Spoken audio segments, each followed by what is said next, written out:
Nyona itu daripada permintaan dengannya, karena kita telah banyak membohongi daripada ayat-ayat Allah Subhanahu wa Ta'ala. Menyebutkan lebih pada Allah kepada kita.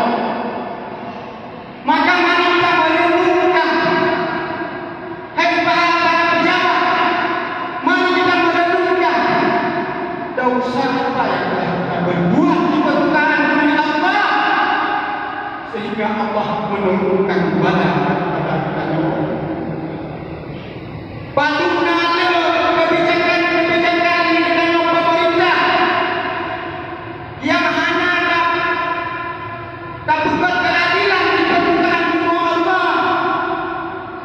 Patutlah ada kejahilan-kejahilan, kemaksiatan-kemaksiatan yang tak buat dirinya. Patutlah ada korupsi-korupsi yang dapat lakukan dirinya. Nyo bersebab kepada Allah Subhanahu wa Ta'ala lewat sunnah.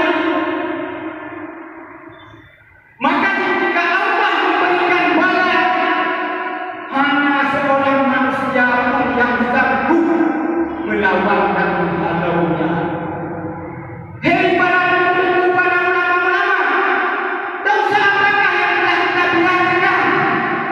Kemaksiatan apakah yang dilakukan oleh umat sehingga kita membiarkannya?